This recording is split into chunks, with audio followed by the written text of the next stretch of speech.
Interim Town Administrator Greg Moyer puts in his 30-day notice. We'll give you the details, including his departure letter. Plus, a wrap-up on another successful drug awareness night hosted by the Youth Safety Committee. And we meet one driven teacher from Mountain View who implements a computer science hour of code week with her students. And later, we talk events. The EL Public Library has a go-to for fun activities. Those stories and much more ahead on ELCAT News Update.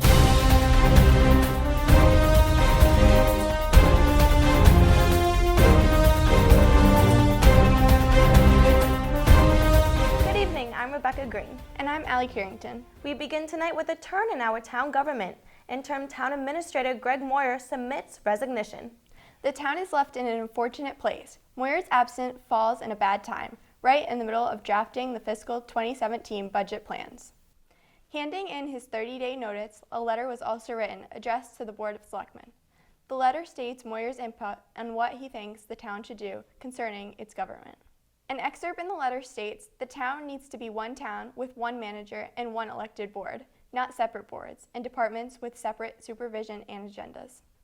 Lacking a town interim, the Board of Selectmen discussed the next step at their latest meeting. Our town manager followed the words of Horace Greeley and went west, young man, last week. So he's still under a 30-day contract, which we have to discuss in executive session, the ramifications of that. I can just tell you we've had some interest in it. I actually got it, and I don't know if this would work, but I actually got an email from the Longmeadow town manager, I think he is, Stephen Crane, who suggested in the short term until we found someone, and he said he might be able to cover for, and obviously not the full job, but to cover for a while, but that's obviously just a Band-Aid, as they say. So so I'll be looking to the board to, I know we had candidates from before. I don't know what they're doing. I know we've got a couple new candidates coming on, expressing interest, so. Already? Yes. Chair Paul Federici opens the meeting up to the board to hear their opinions on what they should do about filling the position. I think we definitely need to get somebody.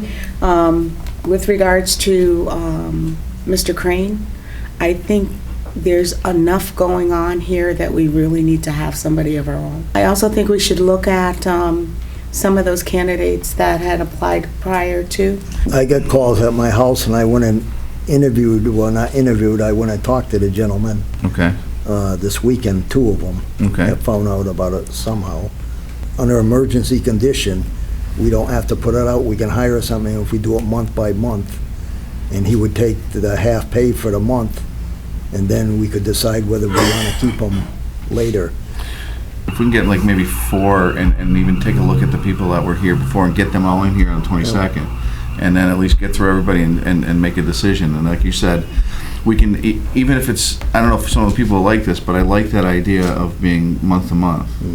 Because then if it doesn't work out with this person, unfortunately we'd be in a similar position, but at least we'd know that, that not that this would happen, but that the person isn't doing more harm than good. The board plans to conduct interviews on the 22nd of December. The deadline is 16th for anybody who wants to apply for the. They got to be in by the 16th? Yeah, and then what we're going to do is if we get a large number of candidates, we'll meet on the 18th and whittle them down to 4. If for argument's sake we only got 4, then we could just cancel the meeting on the 18th and go right to the 22nd. The latest school committee meeting had a big agenda to get through.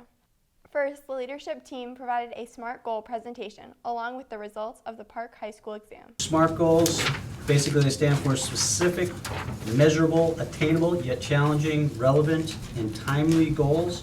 And in those, we want to make sure that we're reflecting all of our students throughout the district.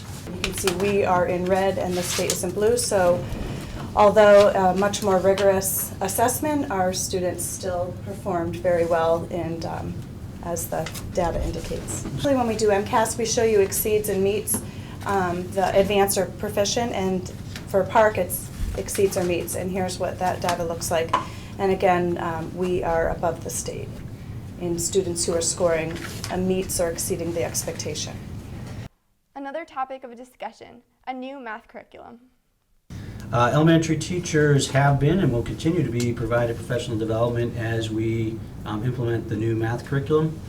And teachers of Math K-12 will work in collaborative groups to deepen their understanding of the 8 standards of mathematical practice that across grade levels. If you've been to some of the math nights, you heard us talk about the 8 standards of mathematical practice, and these are standards that cross grade levels, and it's really, these are behaviors, if you will, as to how we want our students to engage math. Our new math program, which is Eureka Math, and it's divided up, they don't call it units, they call them modules. So there are 6 or 7 modules in Eureka Math, depending on the grade level that you teach. And all of those modules or units are directly aligned to our 2011 state frameworks. We've already begun the process of doing peer observation, coach modeling, observing the coach, and then observing, each other in the classroom, executing the new math curriculum. The meeting then moved on to budget. The school committee worked together to prioritize a list of what items need to be fixed in order to submit a plan to the capital planning subcommittee for the fiscal 2017 year. The problem, however, nothing comes cheap. Sure, like everybody else, I had a hard time balancing what to prioritize about what we can do financially. Right, we try to move things around to accommodate what little money there is, and then we're told by capital, well, why are you moving these things around? It's like, because we're trying to be reasonable. Well, we just think about what the capital improvement is for the entire town. Last year was 1.2 million. Correct. I'm sure it's not gonna be any different from that for this fiscal What year. did they say, 1.24? Uneven, but Uneven, yeah. potential 2-3. Well, they talked about making it a line item in the regular budget now, which tells me, they're not gonna fund a $20 million line item. That's exactly it. When everything I'm looking at here, we're all in the millions, that I We just don't know how we can chip And, away at you that know, when the town's. Just so that everybody that's watching understands this, it's not just about us. It's Right. about coming up with a plan that's gonna encompass the town. If it's $30 million across the town, then we need to come up with a plan. The meeting ended with a thorough discussion about an EL high school alum who is asking permission to use the school to film his movie Freaky Friday Night Lights. The board brings up concerns about the issues that may come with his project. Brand Willard, who is an engineer by trade, but has, in his adult life, gotten into collaborating on screenplays. And so he has a proposal for a takeoff on Friday Night Lights, which was a book in the 90s, but then a movie in the early 2000s, football movie around high school football. And it's also a takeoff on, is it Freaky Fridays? Yes, Freaky Friday. And so it's a combination, a look at where you have some supernatural phenomena going on. However, Mr. Willard would like to set this on the campus of East Long Meadow High School. Is this something that the committee would endorse and support? And then I would have Mr. Willard fill out the building use form and kind of set some exact timeframes. The other piece that he did ask is, could we at least announce the crowdfunding campaign? No. Yeah, I'm a little concerned about the crowdfunding and, could be like one of these GoFundMe type things that's That the was what I was craze, looking for, GoFundMe, yeah. the craze and I'm real concerned about setting a precedent to allow that type with our name attached to it. If he's gonna use our stadium, it's being used during the summer, so I would like to see some sort of a schedule. So, in terms of the there's schedule, yeah. the amount of hours, the time of day, if it's gonna be at nighttime for all the additional staff. will be He's additional talking costs. about using students as extras. So, school's gonna be out. Plus, if you think about it, it's gonna be the summertime, and he's gotta be filming at night if it's a Friday night light thing. So Right. how late is he gonna be allowed out there per just the town's regulations, not just ours? I'll make a motion that we seek more information prior to voting. Yeah. This Including schedule. schedule, cost, Timing, yeah. we need more stuff, I think. We need more information on this. Get that good? The Board of Assessors also met this week. First up, the fiscal year 2017 budget. All department heads met earlier this week with Appropriations Committee to discuss budget and documentation. Yes, I did attend that meeting that was held for department heads, and they have limited us to no more than 2% over what our budget was last year, with justification on anything that you have increased.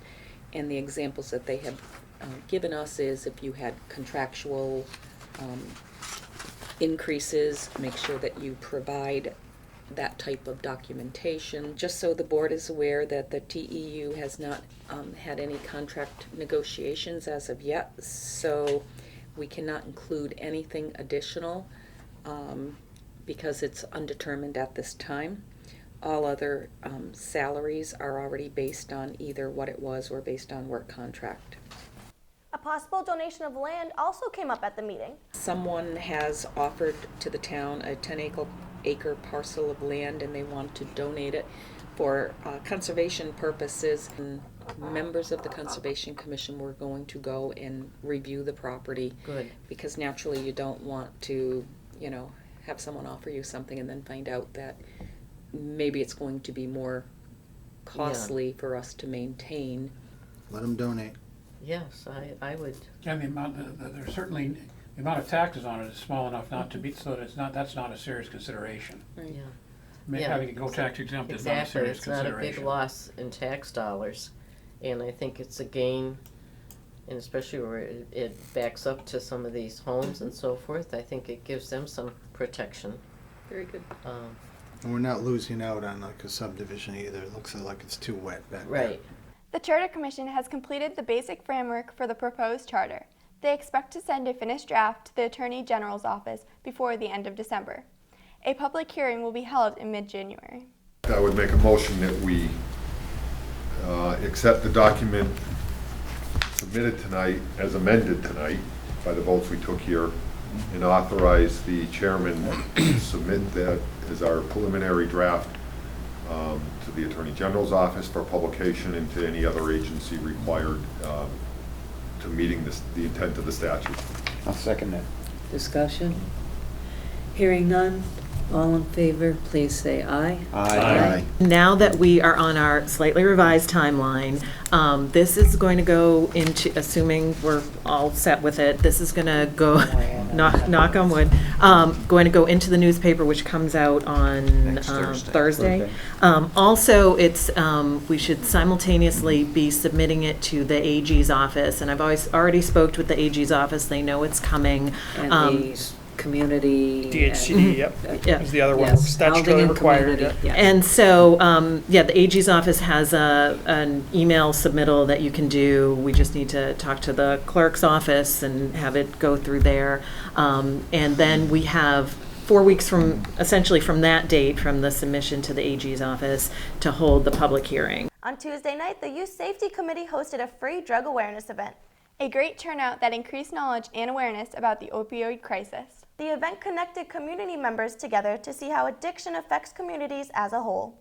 A panel of speakers shared their personal stories about addiction. And I think it's very important for all of you to know that this is the very first time since my son Eric passed away that I come before any crowd at all and share my story. And I needed to figure out how I could keep myself healthy and yet still help my son with his recovery. How many times do you come home with something, it could be a rash on your arm or something, and you get on the computer and you Google it, and you got it all figured out, what's wrong with you? How many people get on the computer and Google addiction? How many people get on there and say, what can I do to prevent it? I wasn't violent because I was mad at my mother. I was violent because the discomfort and the dis-ease and the fire inside of me was something that I couldn't control. I didn't have a solution for it. My solution became drugs and alcohol. By the time I was 18 years old, I was homeless. I had 18 warrants spread out over 5 different districts. And that was after a year's stay in jail and a half a year's stay in jail and a juvenile halfway house and a juvenile rehab and an inpatient and an outpatient and a psychiatrist and a therapist and a substance abuse counselor, and every other loving, responsible adult in my life reaching out their hand to me to try to help me. ELCAT talked to one of the speakers, co-facilitator of the Western Mass Parents Group, Barbara Gallo, who shared the importance of the resources. For me, when I started this journey myself, I had a difficult time finding resources. As a family member, most of the treatment programs won't speak to us, and I think just the availability of resources, they're out there, where to find them, so you don't have to suffer. You don't have to suffer as an addicted person, and you don't have to suffer as a family member. Each speaker made it a point to address to the community that one should not be ashamed of addiction.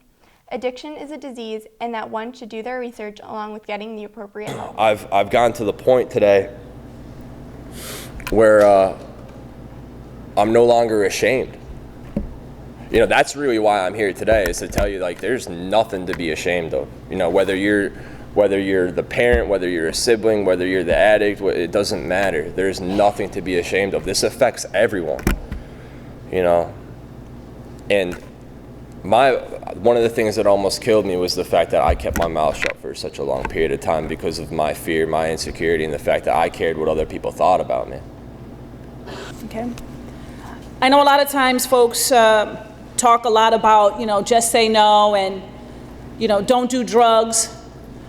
But unfortunately, addiction is one of those things that you can catch like a cold.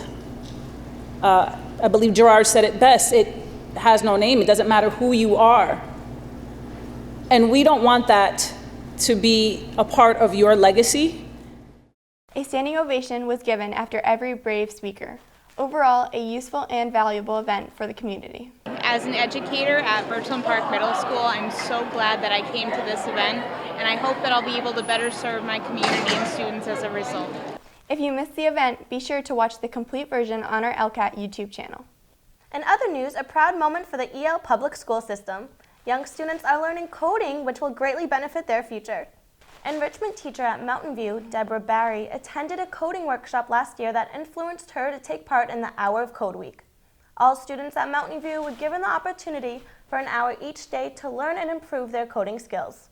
The Hour to Code Week is an international week, not just Massachusetts, not just the United States. It's not just a few countries. All over the world this week, students are learning how to write computer code thanks to the efforts of people like Bill Gates and Steve Jobs, who have given us a free website, a completely free website, that the students can go to and choose from a variety of activities and menus that will teach them how to use block leaf coding and eventually move up to alpha and beta coding, and even HTML in the most advanced courses.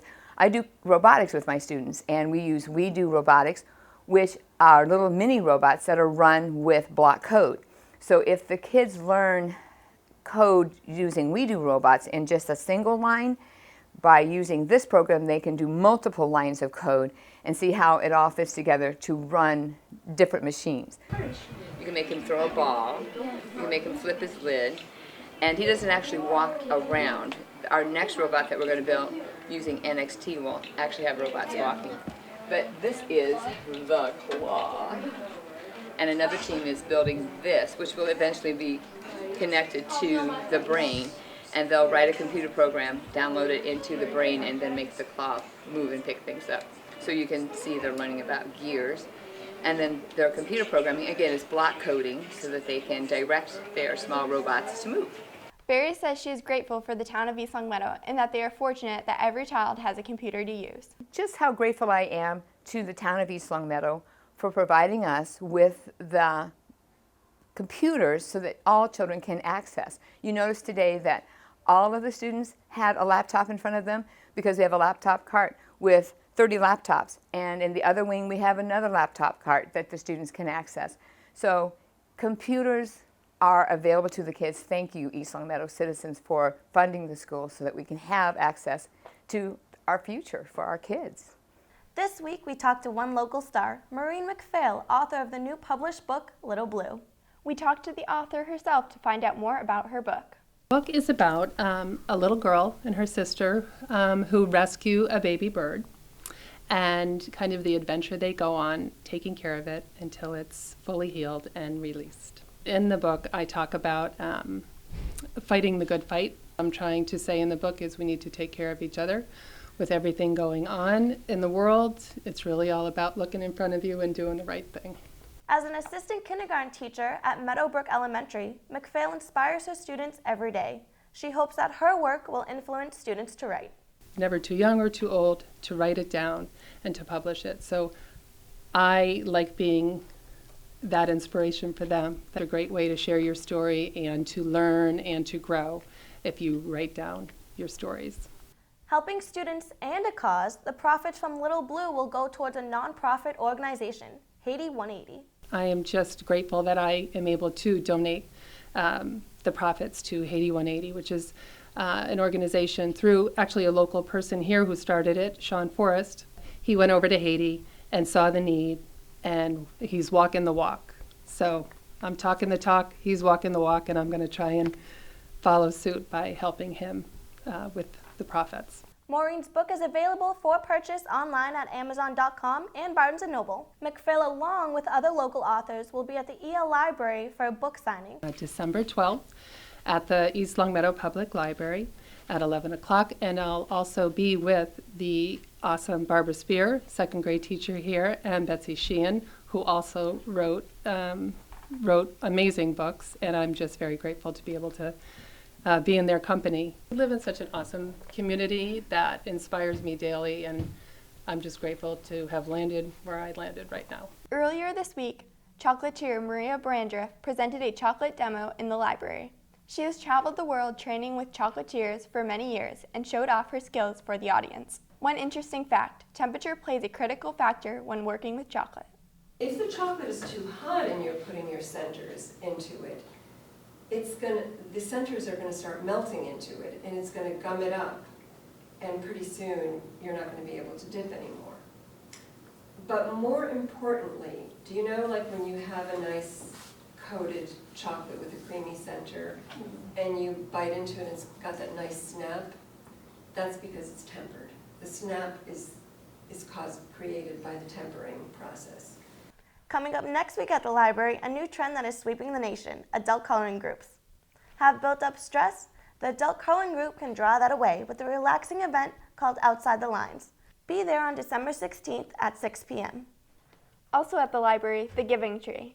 The annual Giving Tree project at the library helps those in need during the Christmas season.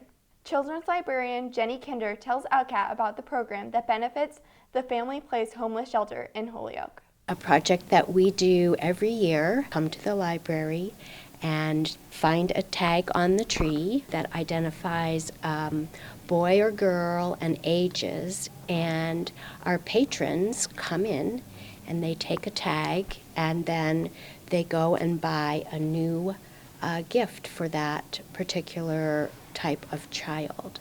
It doesn't need to be wrapped. In fact, we prefer it to be unwrapped. And it's at your own discretion how much you'd like to spend. The Giving Tree has been a part of the EL Library for many years. Each year so far, we've always had all the tags taken, and people return with many, many gifts. So that's the goal, and we, have a very good success rate. Big tradition for the East Longmeadow Library here, and it's been going on for many, many years. It's a wonderful way to be generous at this time of year. If you're participating, please bring the gifts to the library by December 15th. Another tradition in the works, Reese for Reason. Redstone Rehabilitation and Nursing Center, located on Benton Drive, is holding their second annual Reese for a Reason fundraiser. Redstone purchases wreaths for local businesses to decorate and put up for raffle to benefit the Toys for Joy drive. Stop by Redstone anytime to view the holiday wreath display, a creative and festive site from scratch tickets, wreaths, to cooking materials, and more. Raffle tickets are available to purchase. The program ends December 15th. Well, that will do it for us tonight on this edition of ELCAT News Update. Be sure to watch meetings on demand at our ELCAT YouTube channel, ELCAT 01028. Follow us on Facebook and watch us on cable channel 191. I'm Rebecca Green. And I'm Allie Carrington. Until next time, good night.